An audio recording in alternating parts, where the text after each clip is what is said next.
Senhor esteja convosco. Proclamação do Evangelho de Jesus Cristo segundo João.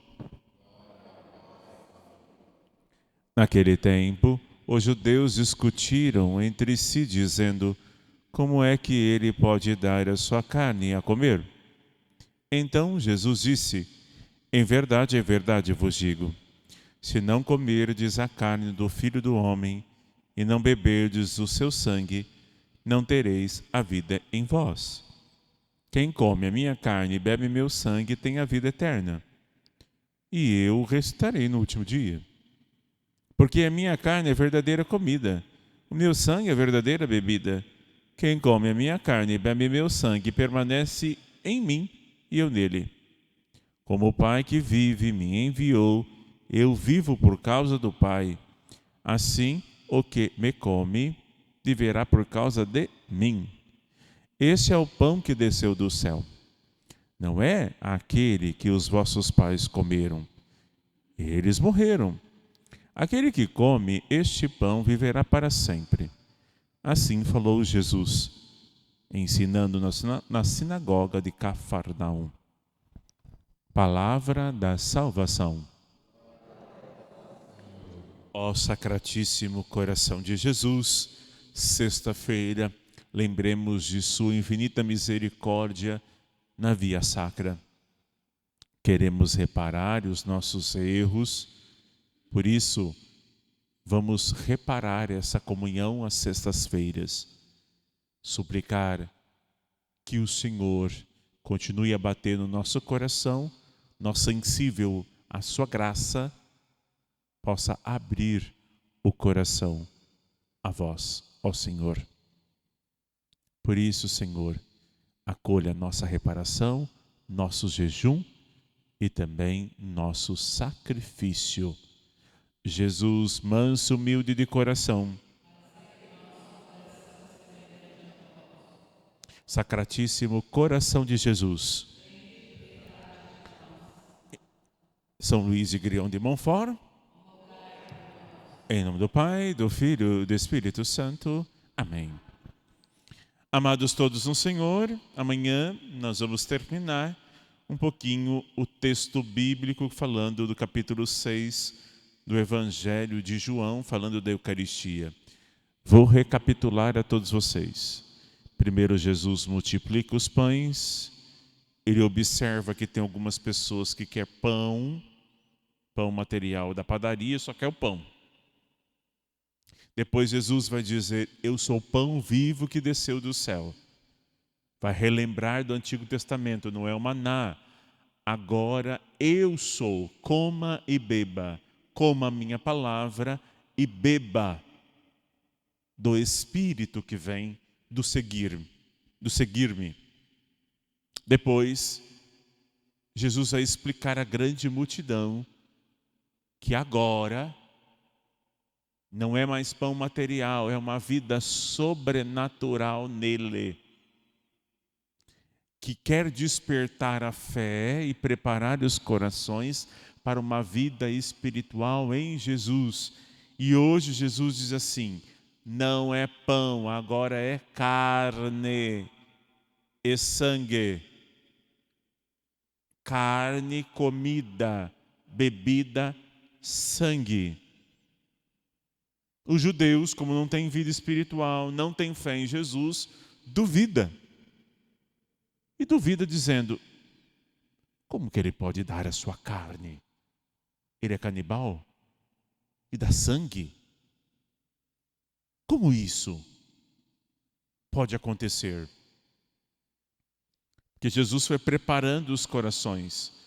Só que os corações devem estar abertos a acolher a palavra. E o Espírito, o entendimento para entender do que se trata. Aqui estamos relembrando também a festa de Corpus Christi. O padre que duvidou no milagre de Lanciano. Ele teve dúvidas. E aí, virou carne e virou sangue.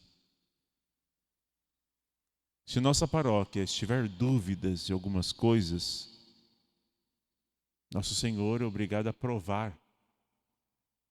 E Ele prova transformando no milagre. Não quero que isso aconteça aqui. Porque se acontecer um milagre eucarístico aqui, é sinal que vós não tendes mais fé e o padre também não tem mais fé.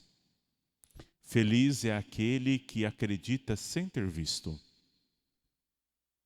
Por isso, muitos hoje, protestantes e outros incrédulos, não vê em Jesus, aliás, não vê na Eucaristia, sobre o véu do sacramento, que Jesus está lá, corpo e sangue, alma e divindade. Aí Jesus olha e diz assim, olha, quem não comer e não beber não tem partes comigo. Então quem não come e não bebe não tem parte com o Senhor. Não tem vida eterna. Porque nós comungamos o ressuscitado. Quem não comunga do ressuscitado fisicamente não tem parte com Deus. É uma pessoa boa, mas não é uma pessoa santa. É a santidade que nos leva para o céu. Porque é o sacrifício da nova e eterna aliança. O corpo é ele, dado na cruz. O sangue lembra os sacrifícios de animais, lembra Moisés, em que passava o sangue do cordeiro sem mancha, para que o anjo da morte não passasse à casa dos hebreus. Agora nós comemos e bebemos o pão do céu. A salvação está dentro de mim. Vou repetir aquilo que todo dia eu faço e falo. Você comungou ele, agora você vai rezar, fazer ação de graças e pedir, fica conosco, Senhor, fica comigo, até a outra comunhão eucarística.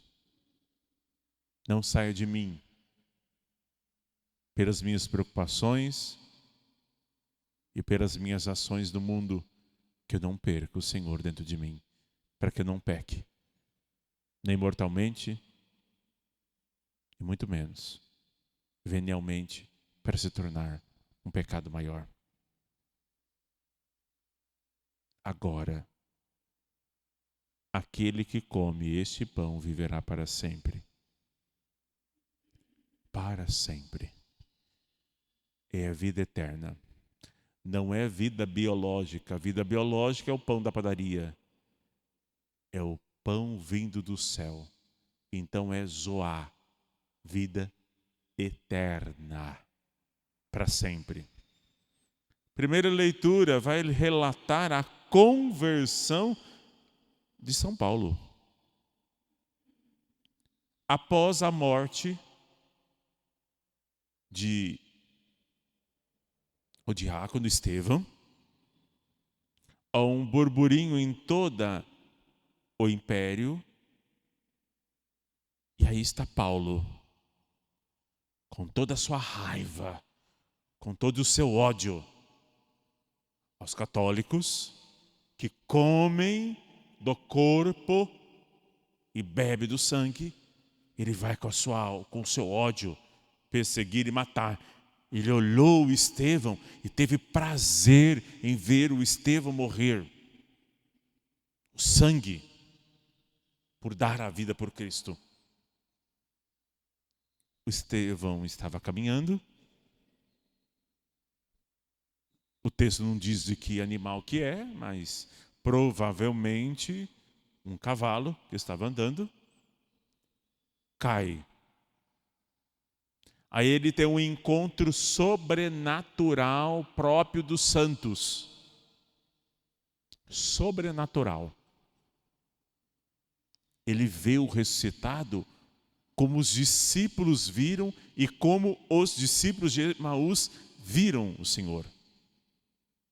Que era uma presença mais sobrenatural. É próprio dos santos que Jesus faz isso. Ele viu a visão beatífica, a visão do céu, cegou os seus olhos. Depois nosso Senhor vai lá, manda, como o Senhor cuida de nós, Ele manda que vá lá e o Ananias vai lá, tira as escamas dos olhos dele e ele volta a enxergar. É que Paulo agora deve enxergar conforme o Cristo, andar conforme o Cristo. E ele se converte. Ele vai ter uma experiência sobrenatural com o Senhor e se converte. Agora, ele faz parte dos 12. E nós vamos ver no relato daqui para frente que ele vai andar com os discípulos e os discípulos vão dizer assim, sei não. É um filtrado aqui, ó. Pode nos matar. É quando a gente se converte assim. Nós vamos de graça em graça, suplicando a Deus e pedindo a Deus. E Deus vai nos concedendo. E com a graça de Deus, os olhos dos nossos irmãos que estão na caminhada faz tempo, vão enxergando que Deus está conosco e Deus vai nos convertendo até o final da vida. O Paulo, no final da vida, tem lá uma ferida, que a gente não sabe se é fisicamente ou espiritualmente, é o espinho na carne, em que vai fazendo com que ele seja humilde para entrar na glória celeste. De perseguidor, agora perseguido. E aí ele dá o amor extremo por Jesus. Hoje é dia de São Luís de Greon de Montfort. Nós conhecemos muito bem ele pelo Tratado da Verdadeira Devoção à Virgem Maria. Consagração a Nosso Senhor Jesus Cristo por meio de Maria. São Luís nasceu lá numa região da França, na Bretanha, ali no norte.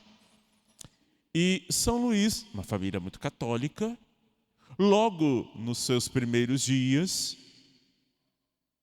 de sua vida, Nossa Senhora já o consagrou, aliás, sua mãe consagrou a Nossa Senhora. Ao consagrar a Nossa Senhora, ele foi dando os primeiros passos do cuidado da mãe. Queria ser padre, foi estudar no seminário de Santo Suprício, em Paris, estudou, escolhia os lugares mais simples para poder dormir, rejeitava camas macias para fazer penitência, já vivia uma vida de santo. Aí ele andava pelo seminário e também andava pelas vias de Paris. As pessoas logo diziam, como que é aquela mulher que está andando sempre com o Senhor? Ele dava uma risadinha e às vezes respondia, era Nossa Senhora. Sempre Nossa Senhora estava com ele. São Luís, ele queria ter um coração grande e queria ser missionário. Ele saiu para ser missionário na França, em alguns lugares, já era padre, mas essa missão não ia para frente, ele não tinha frutos. Ele pediu ao Papa para fazer missão fora do país. Só que o Papa disse, não, vou te mandar uma região onde você nasceu, e ali nas redondezas, porque existia uma heresia, o jansenismo. Essa heresia protestante e a heresia jansenise, de Jâncio, né? Que ele vem dizer que a salvação, para uns se tem a salvação e para outros já não. A gente nunca vai alcançar a salvação. E a salvação se alcança por muitos, muitos sacrifícios. É aí que quando Deus tem misericórdia. E essa heresia ia se espalhando para todos os lugares. E essa heresia dizia que era difícil alcançar a salvação. Santa Teresinha tinha isso no tempo dela. Por isso que ela, a vida inteira, ela fala do amor de Deus e da misericórdia. Por quê? Era um Deus que castigava muito e não tinha piedade Para vocês terem uma ideia, para quem se convertesse ao cristianismo, e lá nas perseguições, alguém que lá renegasse Jesus e depois pensasse, mudasse de ideia e queria voltar ao cristianismo, não tinha. É só lá no juízo final. E essa heresia estava espalhando. E São Luís foi fazendo missão e foi com Nossa Senhora. E aí foi progredindo as missões. O rosário, o terço, a adoração eucarística. E a missão foi crescendo e as pessoas foram se convertendo. E o São Luís preparava os corações de todos para a grande perseguição. A perseguição da Revolução Francesa. Igualdade, liberdade e igualdade. Esses ideais maçônicos impregnou em todo o império, só que foi um massacre enorme. É uma revolução anticlerical. Matou grandes freiras, padres, veio um regime que queria fazer uma igreja revolucionária. E lá naquela região houve uma resistência muito grande ao regime. Então, uma região que mataram muitas pessoas, os cristãos, muitos padres e muitas freiras. Mas aquela região que foi resistente era aquela região onde São Luís estava. Quem é de Nossa Senhora resiste até o fim, o pecado e o mal, e se entrega até dar o sangue a Nossa Senhora. Gosto sempre de contar um final de São Luís de Guion de Montfort. Era na época do rei, e ele fez uma grande missão. E o bispo e o rei gostou muito. Então fez ali fora numa praça um calvário bonito. Muito bonito. Chamou lá o rei, chamou o bispo, o cardeal, para inaugurar. Em cima da hora ninguém apareceu. Foram inventar uma mentira para o rei e para o cardeal, o bispo. E aí o cardeal, mas o rei mandou destruir tudo e não teve inauguração nenhuma. Aí São Luís disse assim: o Calvário deve ser no coração de cada fiel e não estampado na praça. O Calvário deve estar no nosso coração. Quero lembrar a todos vocês que às vezes, com Nossa Senhora e Jesus, a gente vai fazer algumas coisas, mas Ele não vai querer. Ele quer nas almas, não em praças públicas. É bonito, é santo, mas o santo tem que fazer de acordo com o que Nosso Senhor quer, o que Nossa Senhora deseja. O Tratado da Verdadeira Devoção, muitos anos largado, o demônio já escondeu ele há muito tempo, mas resgate. E hoje muitas pessoas consagradas a Jesus por meio de Nossa Senhora têm virtudes em sua vida, em sua família, em seus corações. Então, o Calvário já está impregnado na alma para nossa salvação. Que São Luís de Guion de Montfort nos ajude a amar o Rosário, a amar a Virgem Maria e a amar mais ainda a Nosso Senhor. Louvado seja Nosso Senhor Jesus Cristo.